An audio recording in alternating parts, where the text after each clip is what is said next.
Ladies and gentlemen, we're about to take you guys on a journey. In fact, this is gonna be a video unlike anything you've ever seen on the channel before, and it's something we've wanted to do for a while, but quite frankly, didn't have plans to do anytime soon. But we had something happen recently that prompted this, and in the spirit of Thanksgiving, we're feeling extra grateful for everything we've been given. And we actually just got done building a new truck that kind of sparked this whole idea because it brings back some memories of where we started, where we came from, how this whole thing came about. So, ladies and gentlemen, what you're about to witness is the evolution of Dave and Dave, the Diesel brothers, where we came from, how it started, how insanely difficult some of the times were, how insanely wild some of the locations and different shops and buildings we ran our businesses out of. We're gonna pull back the curtain and give you guys an uncensored look into the struggle that made us who we are today. And again, the idea was prompted from one of our newest truck builds. So keep in mind, this video is not about a truck build. This video is about life, about progress, about the ups and the downs, the good, the bad, and the ugly. And I think you guys are really gonna enjoy because it's one hell of a story.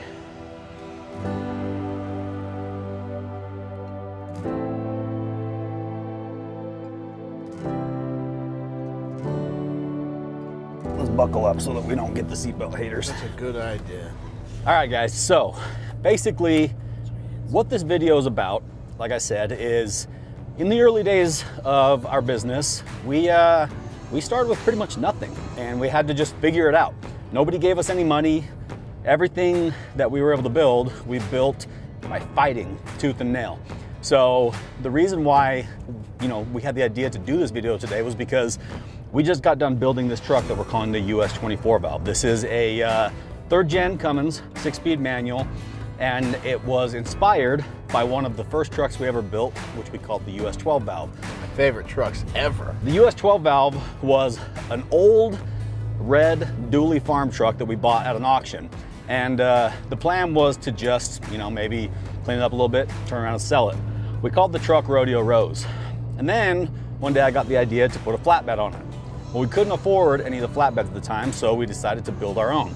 And we'll take you through that journey here in a little bit. But essentially, we just got done building this truck yesterday because this is our Black Friday giveaway truck and the last Diesel Power Gear giveaway truck that you'll ever see.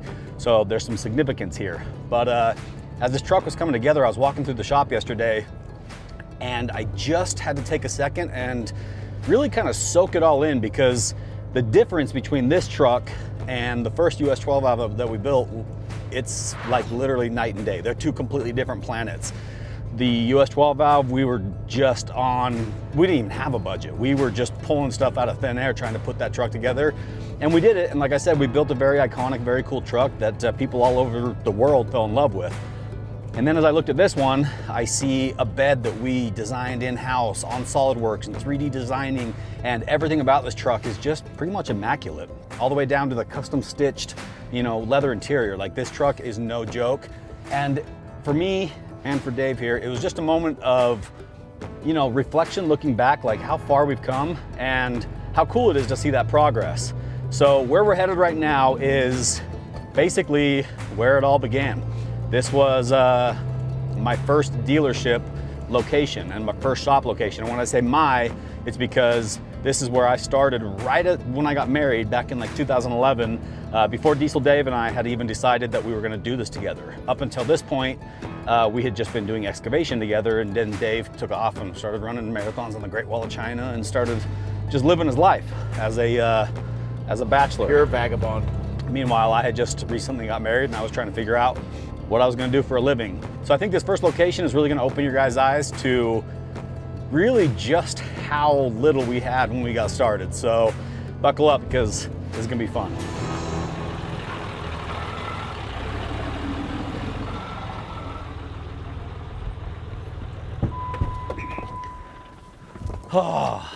Ladies and gentlemen, welcome to Ground Zero. This was spot number 1. Now I gotta explain to you a little bit how this one came together, because this was the first location that I moved my dealership business into right after I got married. At this point, I still didn't have a shop. And this is kind of where the shop idea was born. So I'll show you. You're gonna be looking at this building And you're gonna be thinking, that place isn't a dump, that's a nice office.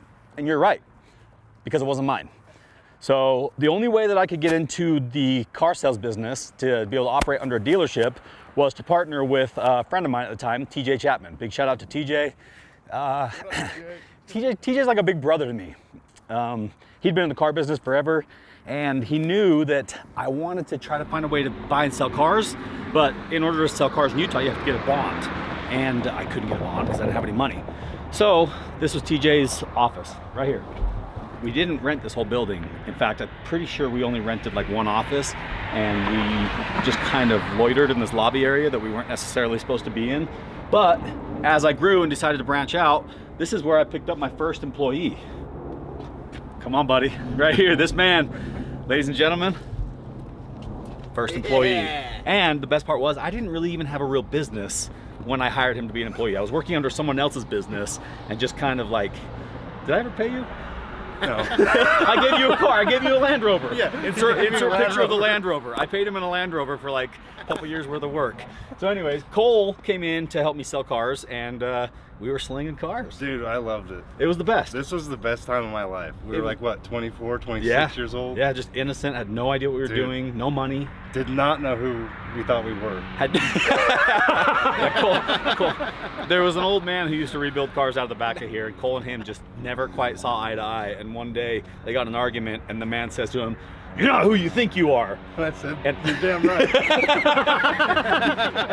and Cole's had an identity crisis ever since. I started in here with maybe $500 to my name, if that.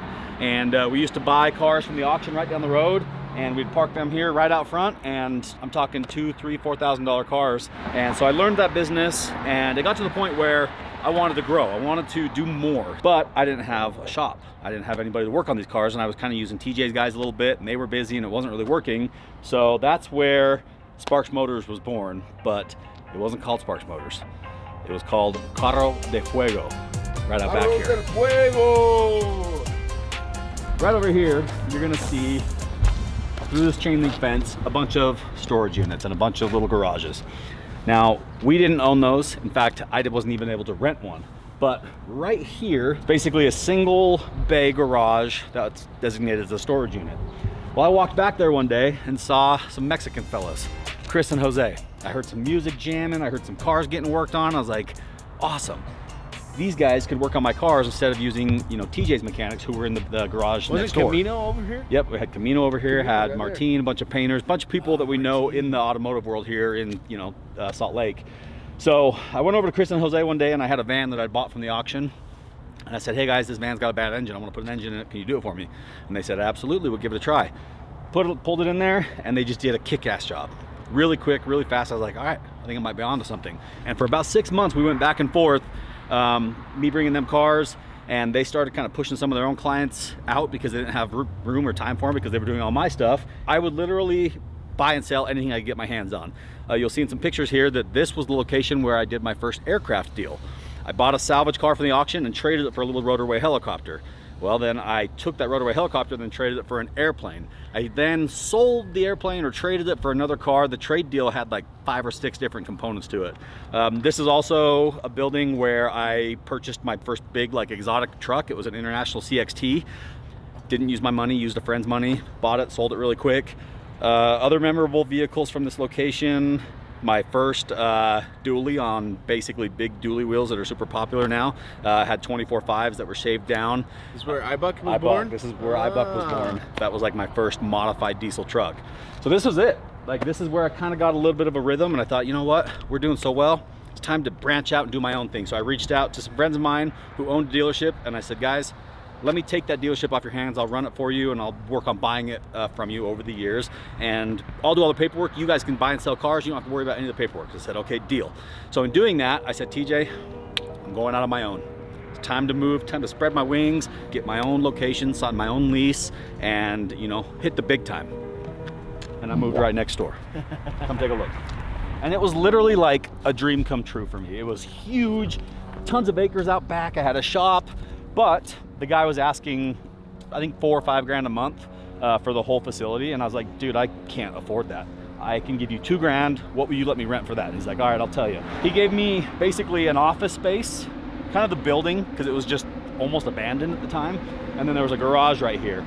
And my goal was to bring my mechanics from Carro de Fuego, Chris and Jose, over to here and have them basically work out of this shop. So I set up a really neat office. I started bringing cars in. This place was awesome. I have a picture that I'll show you here in a second of a couple of vehicles parked out front. Like I said, it looks way different now than it used to, but that was my inventory. There's like a Land Rover and an Audi or something, like 2 cars, $10,000 worth of inventory, and I was just like, you know, living it. This is where I learned the hard lesson of cash flow.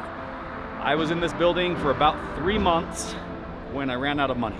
Landlord was like, hey man, you know, I'll work with you. He was really generous, really nice. I just realized that I wasn't gonna be able to make it. So my big dreams, costing me $2,500 a month, soon ended. And I kind of burned the bridge over here with TJ. Not necessarily burnt the bridge, but it was like, I wasn't really welcome back, and I really didn't want to go back, because once you step out on your own, you want to stay on your own. You don't want to move back in with mom and dad? No. So I didn't want to move back in with mom and dad, and that's where we end up with location number 3, which is where we're going to go right now.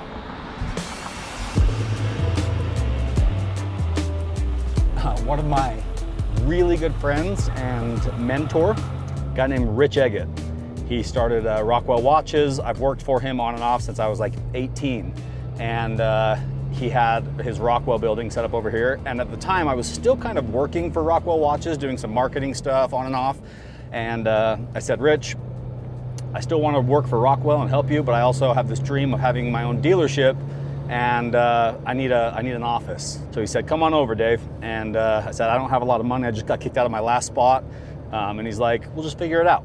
I think in this location, I started paying about $500 per month in rent for my office, and you guys are about to see where we started to pick up a little bit of steam, a little bit of momentum after my devastating failure at location number 2.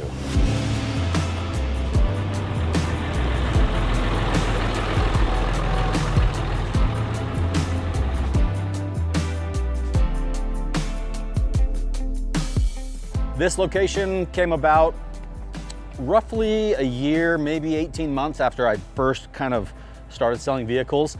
And again, like I said, this was in the parking lot and in the same building as my friends of Rockwell Watches. This is their Rockwell World headquarters, and they had a tiny little sliver of an office over here that, like I said, my friend Rich basically told me I could use. This was the door, this was the entrance, and the office was basically, You know this is their main entrance now? Is it really? Yeah, ever since someone broke into the front building, they broke the glass. It went until right here. Basically, this was it. So essentially, this was an opportunity for me to kind of hit reset and figure out cash flow, figure out how things worked, figure out how much money I needed to be able to operate. Like I said, the last building, I couldn't afford the rent because I wasn't moving enough cars. So we came in here. Very low overhead. I was able to park a ton of cars. The only problem with this location was my mechanics weren't here. There was no shop, there was no garage. They were still overworking the storage unit back behind location number 1, behind TJ Chapman Auto. And it was working, but I had this grand dream of being able to, you know, have my own place with my own shop and office and everything all together. And that's where location number 4 takes us. Let's go.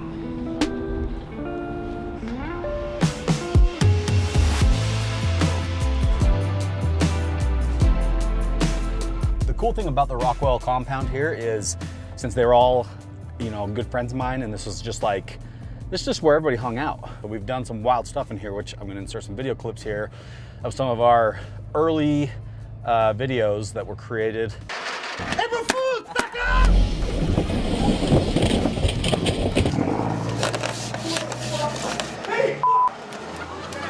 And some of the early wild vehicles that I bought and sold.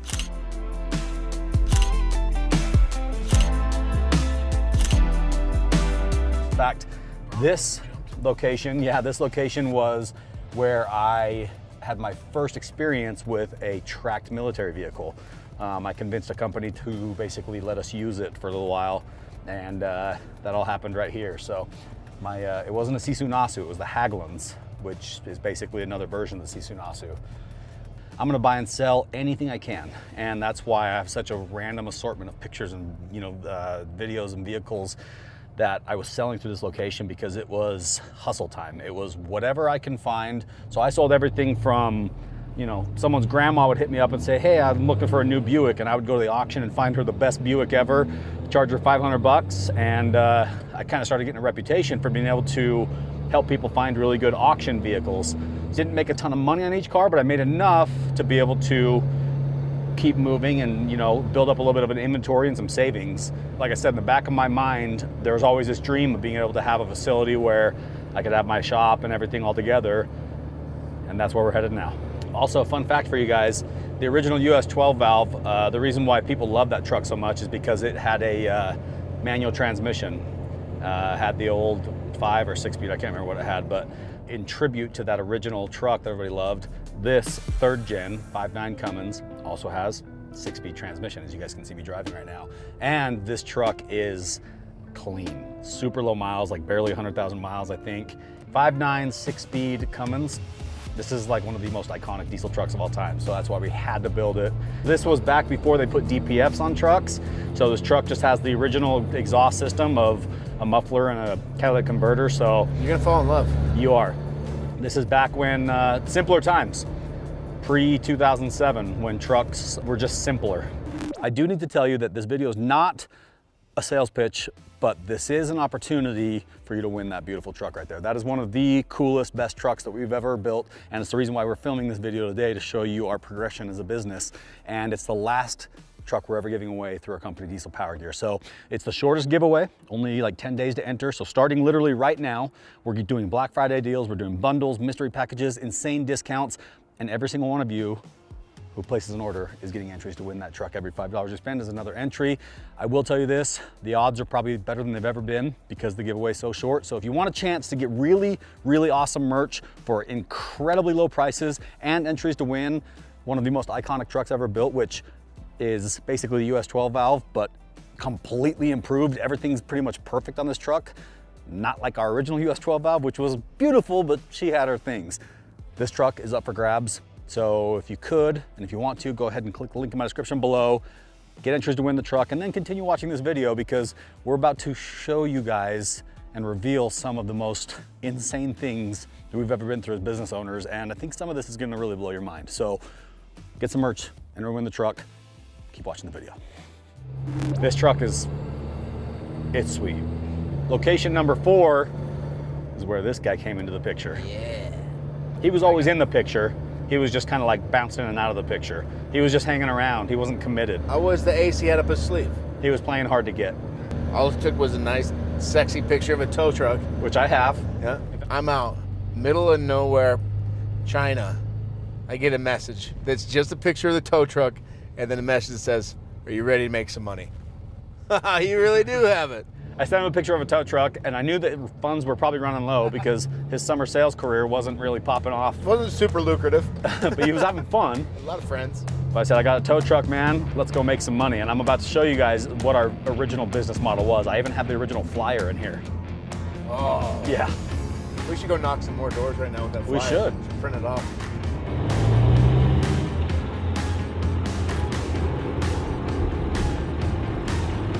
Welcome to location number 4, where I joined the picture.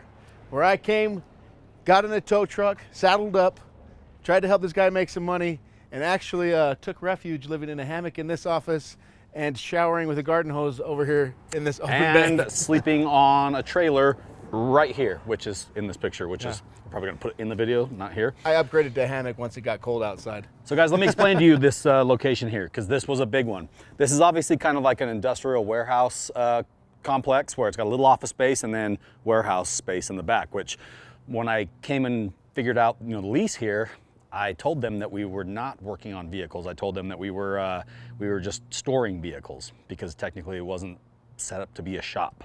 And the way it works is, I think there's there's like 5 units in this building, and our unit was right here from this wall over to there. And I believe this was about 6,000 square feet total.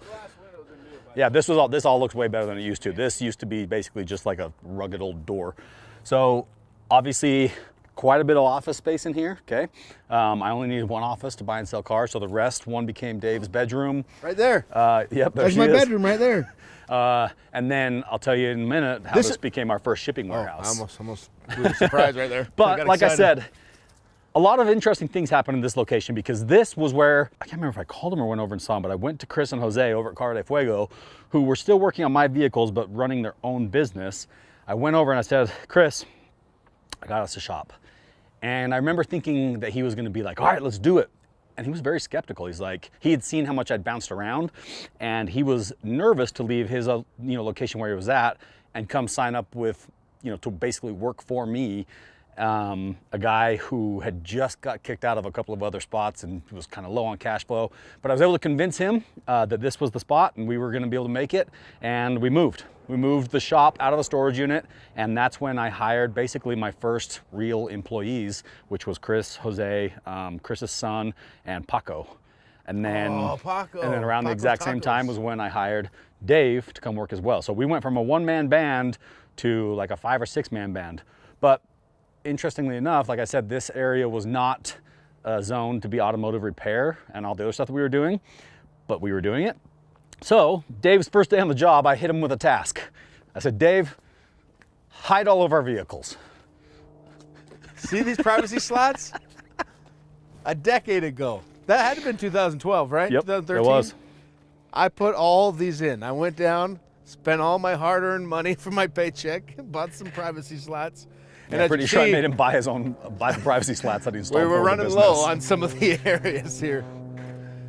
So this is a very interesting spot for us because obviously this is the first location where we started investing in the actual property, and this was the first location where I actually started buying tools. I bought my first welder here, and I bought my first orbital sander. No, we call those parking brakes. My first orbital sander, which I was so proud of, and I put Diesel Dave to work sanding a truck right here. He put it on the ground and ran it over within maybe 6 hours of having purchased it. It might have actually been in the bay. No, it was right here. I remember it right Really? here. I remember like it right was there. yesterday. Well, it was between the bay and here, but either way, he smashed a brand new tool, first tool that I had invested in the business. I've never felt so bad. And it was a rough moment, but Never got paid again. I'm still paying back on that one. this was a pivotal moment for us in our business because this was where we had kind of found a little bit of a rhythm in what to buy and what to sell. And we had found that now that we have mechanics working for us, we thought, sky's the limit, we can do anything. And so we took on some projects that we had no business doing. First one that we did here was we took a mega cab Cummins, brought it in, and we saw that the other shops had been stretching the frame to make a long bed mega cab. And I said, we can do that. And I have pictures that I'll show you here of me and Chris and Jose, all three of us, very little experience with fabrication at that time, cut a truck in half, threw some frame extensions in it, and we built our first long bed mega cab. And it turned out awesome. It was actually one of our most popular trucks early on. So we stretched a few trucks here. We started doing engine swaps. We put a diesel in a Land Rover here. This was the location where I actually bought my first set of snow tracks, mat tracks at an auction. I put those on a Land Rover, and then I put those on a Toyota Tacoma, and then I ended up putting them on my wife's Tahoe. This was the location where the creative juices really started flowing, and luckily, we were still making enough money to be able to cover rent. One of our early business models was, the reason why I got Diesel Dave working for me is I bought the tow truck, and our plan was the auction was really hard to buy at that time.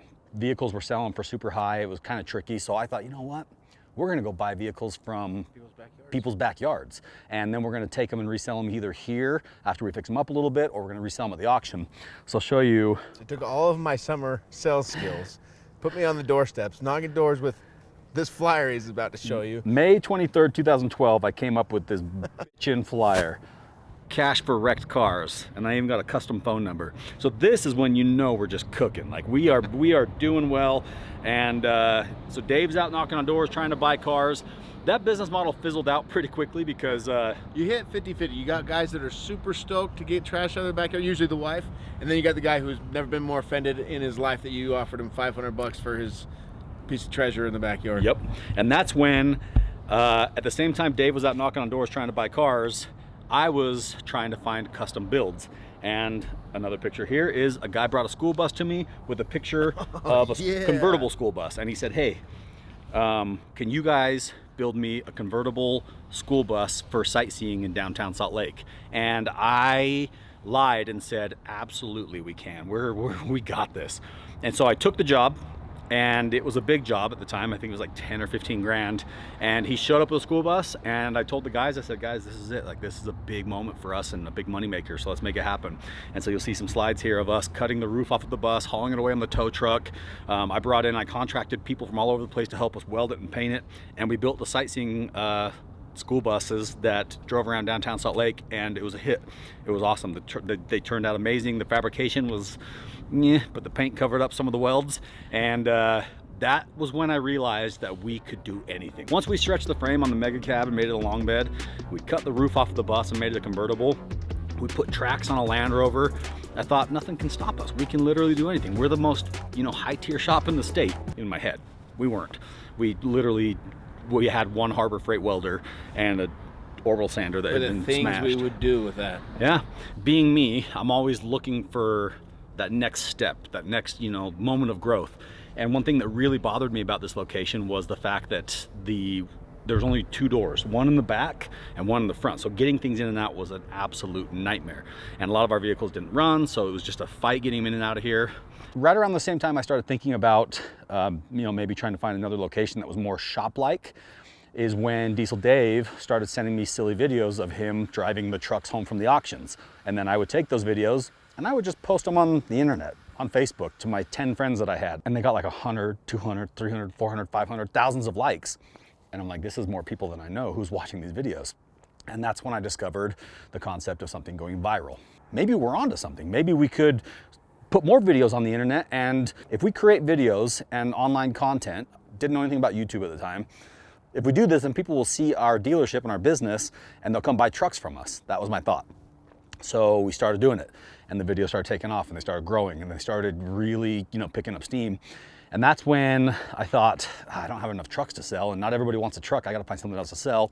So that's when we started a company called Rollin' Coal Gear, which is a name that I'm not proud of. Back then, Rollin' Coal was the thing. We were young, we were dumb, and we sold T-shirts that said Rollin' Coal on them because people were watching videos of Dave driving the trucks that we were buying from the auction. And so if you look right over here, you'll see the evolution happening. We're buying and selling trucks, then we start modifying trucks, then we start creating videos. None of this we knew that we were doing intentionally at the time. Then the videos start getting traction, we start getting lots of attention, we figure out we gotta find something else to sell. We come up with apparel and t-shirts, which we shipped out of here. Our very first apparel and t-shirt business was shipped right out of Dave's office. This was 2013. So you told him how me and your mom were already rolling up XXX sweaters and putting them in prepaid envelopes? So in selling merchandise on the internet, my idea was we're gonna save money by saving money on shipping. So we're gonna use UPS flat rate. So we started selling stuff online, and turns out a lot of our customers were bigger dudes, like 3XL, 4XL hoodie guys. Well, I don't know if you ever tried to put a 3 or 4XL hoodie in a UPS flat rate box or envelope, but it's not easy on the small parcel. Diesel Dave and my mom would sit in there, and they had just a sweat lodge going, rolling up shirts and stuff. We would take packages to the post office every day, and they'd be like taped together because they're busting at the seams. And I would haul in this cart full of these. Yeah, it wasn't really UPS, it was USPS flat rate, small, medium, and large. And we were shipping the small because I think it was like $2.50 or something at the time, super cheap, but the apparel didn't fit in them. But we made it fit, and it was your customer service, your marketing team, HR, your everybody. It was me, him, and my mom. That door right there in the middle with the window wasn't there at the time. That was my office, and I hung a hammock from the back corner to the corner by the door. And Dave actually got me a computer, and I could watch a movie at night, and I'd swing my hammock. And then I'd load the envelopes out here, and I'd walk out in the morning, do a big stretch, greet the day. And his shower would be right there? Yeah, my hose would be right there because it was vacant. So I propped the door open because we didn't really have keys to it. Turn the water on. When no one was driving by, just hurry and do a nice wash of everything and head on back to work. I was all in at this point, fully committed. But fortunately, we were modifying and selling enough vehicles that it was covering itself. And that's when, like I said, I needed a shop that was more of a shop. And it needed to feel like less of a warehouse and more of a destination. And that's when I found out that the old pizza freezer storage building literally directly behind us, one block, was moving, and I wanted it. And that's where we're going now. Location number 5, the freezer building.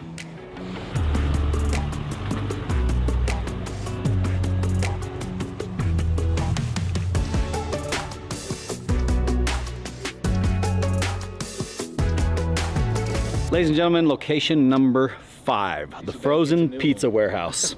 Now, as you can see, this spot is bitchin' for a shop. It's got a bunch of bay doors, it's got a lot here, and I saw this thing come available one day because I saw the pizza company kind of moving a bunch of stuff out. And I said, hey man, what do you got going on here? And he's like, well, I just bought this as an investment and I don't know what to do because they're just giant freezers. And I said, I'll make you a deal. I will come in and we will take the freezers out, tear them completely down, open them up so that they're usable buildings, and I need you to give me a couple of months free rent, and then I also want to be able to keep the basically freezer panels. And he's like, okay, deal. We came over here and started tearing down freezers from inside these buildings with a tiny little forklift that we paid $800 for that was called El Puerco, or El Porker. Once I realized that the freezer panels that I was banking on selling for like 30 or 40 grand, nobody wanted them. Dave and I thought, you know what, we need a paint booth. We can't afford a paint booth. We're gonna build a paint booth out of freezer panels. And you can't quite see it here, but we built a giant, we cut a hole in the side of the building and built a paint booth door out of freezer panels, and then we built the paint booth inside out of freezer panels, and we started painting cars. So ladies and gentlemen, allow me to introduce you to the home of the original US 12 valve. This is where we bought the old Rodeo Rose Ram truck at the auction, brought it in here, and just started figuring things out. I started building the flatbed by just literally scratch. I learned how to weld in high school. I didn't do much welding between high school and when we moved in here, but I got back into it and I started putting this thing together, and this is literally where it was born. That bed's where I did my first welds ever in my life. Unfortunately. But it's cool to see. That's why, again, this video is so cool to us, because you see the progression of this insanely well-built, beautiful, you know, US 24 valve that we just got done building at the home of where the concept was created. And the US 12 valve, it was a beautiful, cool truck, but it was rough. And I'll be the first to admit that it was pieced together, like I said, with no money, no budget, just a bunch of hopes and dreams.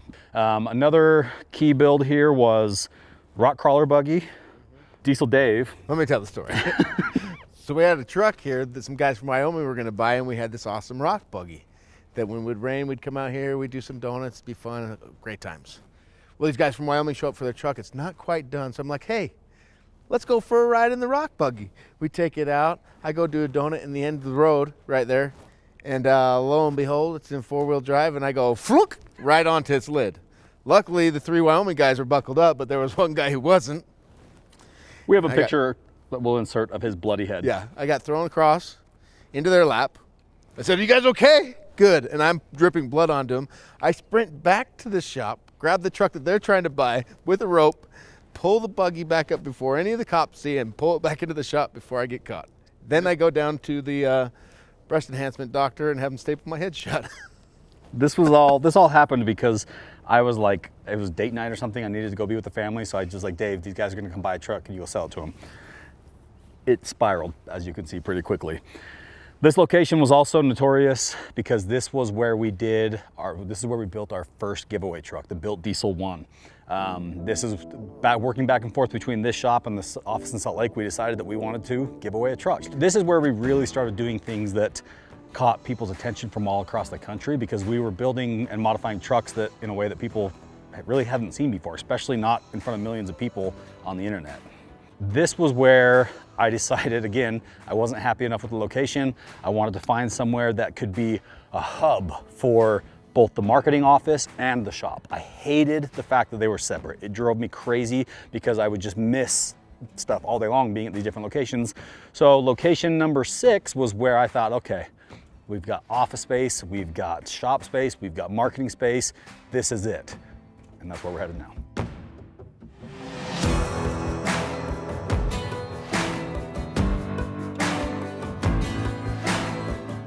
So in mid-2014, we moved into this spot that we're pulling into now.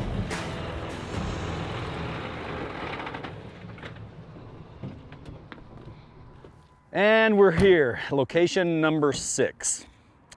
This was where I thought, boom, we're gonna be able to have a shop, we're gonna have a marketing office. It's a cool, like, octagon-shaped building. I hit the jackpot. This house is gonna be the coolest house I've ever lived in. But the reason why we wanted this area was because back here was a giant shop. The 3rd or 4th paint booth we ever built. Yep, so right after building the freezer paint booth, we were in that building again, maybe less than a year. Came over here, no paint booth. So we built a paint booth out of plywood. Probably the most dangerous thing you can do, and code enforcement didn't like it, but we still had to keep the builds rolling, and the original owner of this building was still operating out of here, so we always kind of butt heads. In fact, when I say that, I mean, we had this basement office and the upstairs office.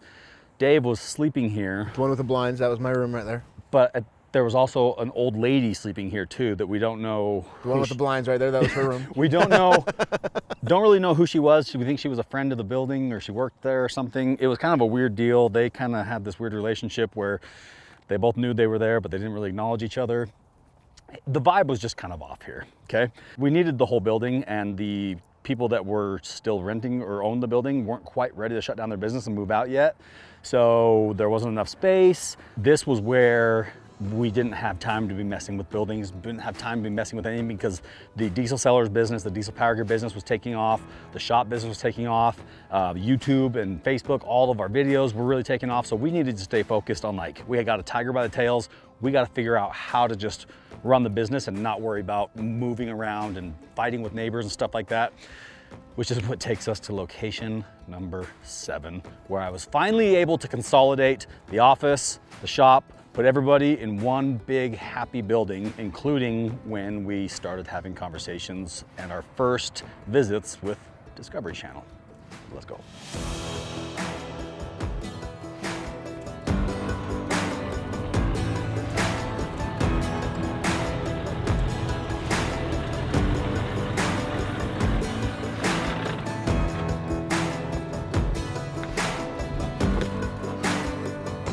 You guys are still with us? Oh man. You have probably gotten worn out by just watching all of these moves. Imagine being the one doing them. Because, ladies and gentlemen, we are now at location number 7. And this was where we were finally able to consolidate the shop and the diesel sellers marketing office, which obviously we established were 2 very different things. You see, the shop and the shop office can kind of be in their own little world together, but the clothing department, all that kind of stuff, that's where we ended up having to have, you know, a space big enough for everything. And we moved in Diesel Power Gear headquarters, basically right here. The owner of this building also owns the buildings next to it. So this was the perfect place to set up the office, kind of a clean area, shipping, warehouse fulfillment. We were shipping a ton of Diesel Power Gear out of here. When we first started printing shirts. Yeah, it is. We set up a whole printing press in here. 2014 we were in here. And then right down the road, at the end of the street, we occupied basically half of those shop buildings.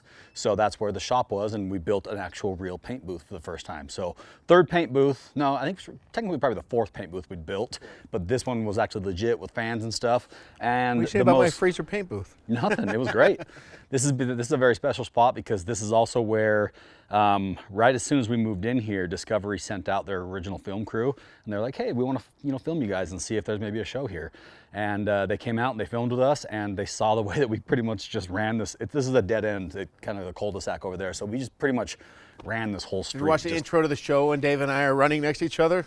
Yep. This is the road. Yep, you'll recognize this area from a lot of our videos actually, because this is when we finally had everybody all under the same roof, kind of, and we were also going full speed ahead on creating video content and, you know, creating new apparel and merchandise and stuff. So this is where you tried the 2-wheel stunt for the first time. I did. Yep, I rolled a 4Runner right here in front of the shop. So once I realized that Discovery, so they came out, they filmed the pilot with us, and then they called us a few months later and said, hey, done deal, like, we're doing a show. We're buying 8 episodes, let's make it happen. I didn't love this as far as, like, I wanted something that felt like a compound. That takes us to our final resting place, which is where our current facility is now, which is location number 8. So after being here we were in here for probably 8 to 10 months. I don't think we stayed anywhere for longer than... Were we not here for a year? We moved here It might have been close to a year because we moved from here in April 2015, I remember, because we had to be in the new building before we could start filming for the TV show. I remember I felt like we started finally filming. settled down. I was like, we finally have a place. Yep. Our next location, which is our current shop, was an area that I've always loved. I've loved the building. It was a dump for the longest time, but I always saw so much potential in it. It was backed up to the airport. One day I was driving by and I saw that the cars that kind of were there forever weren't there anymore. So I could tell somebody was moving out, something was happening. The building looked really run down. So I just stopped in to see what was going on and kind of like, well, I'll show you guys when we get over there. But basically it wasn't on the market, wasn't available, but I made it available. We are going to pack up and take you guys to the final spot, and then we'll give you a couple of other little kind of inside tidbits of information about how we got to where we're at, what we've done, and more importantly, what we're doing now, because we are making some serious changes moving forward and got some big announcements for you. So let's go.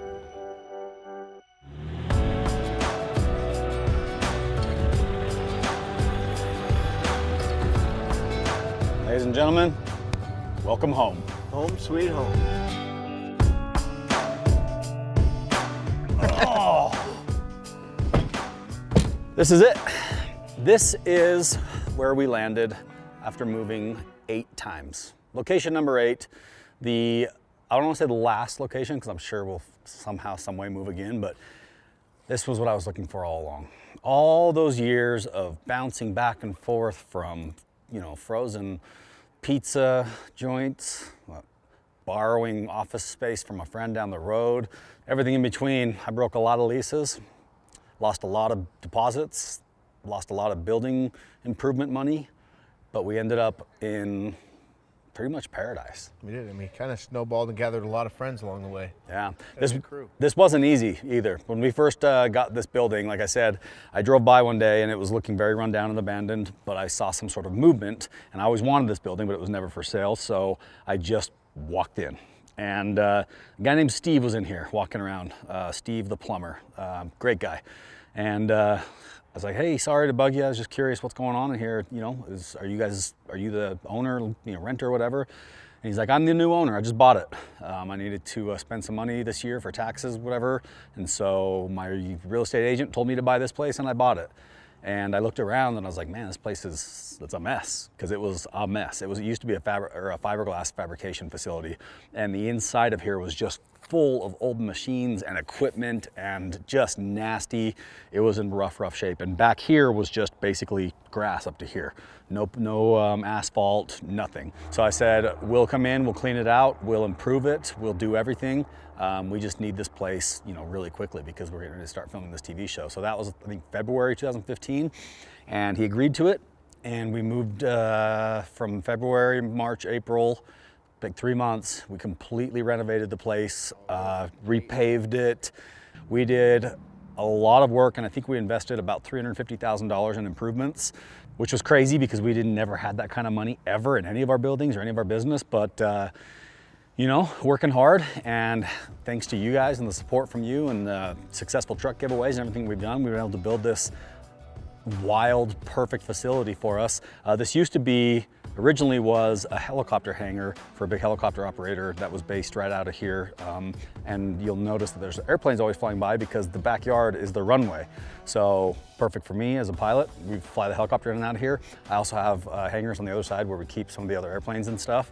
But this is the perfect home base because the building blocks the road and allows us to be able to do cool stuff back here. We've got like 2 acres of asphalt. We've got room for all of our project vehicles, and it's a great for YouTube, great for TV show, great for the office is huge. We have a storefront where we're able to ship out of here. We're able to fabricate, paint, powder coat, everything that we do here. All the stuff that we learned how to do over the years that we kind of hodgepodge together came together in this facility, and it was literally perfect for it. Obviously, there's a lot more details that go into our journey and the ups and the downs and the almost bankruptcies and the getting sued every other week and just literally nonstop. Everything you could possibly think of, we've been hit with, and we're just glad to be here, and we're grateful for your support. So with that said, guys, this truck behind me, this beautiful 2006 Ram 3500, it was a dually, just like old US 12 valve started off as. Old Rodeo Rose. She is going to be the last diesel power gear giveaway truck we ever do. Now, I say that with a caveat, we're not gonna stop giving away vehicles.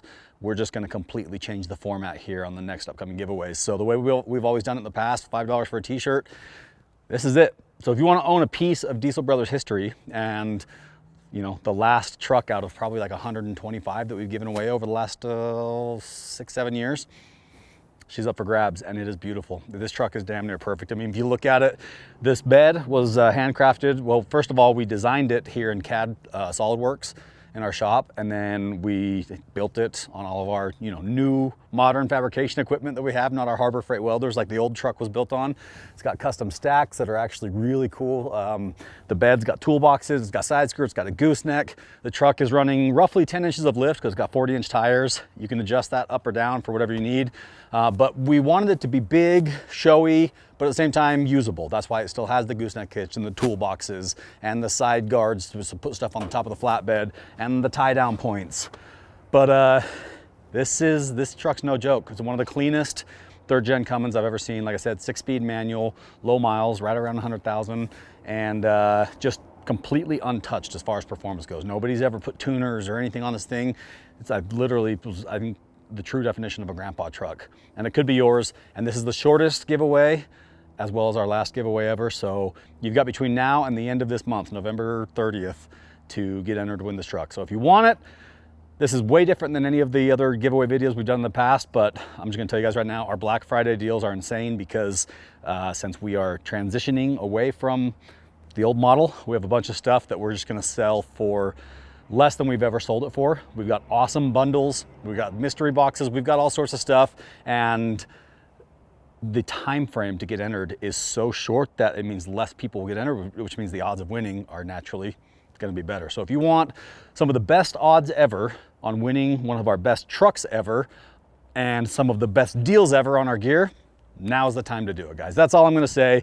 We're not going to pretend like we stole or recovering a stolen truck or anything like that. I know you guys didn't love that video, and the whole purpose of this video, like I said, wasn't to necessarily talk about this truck. It was to talk about our journey, because this truck reminded us of just how far we've come, and it's something that we're damn proud of.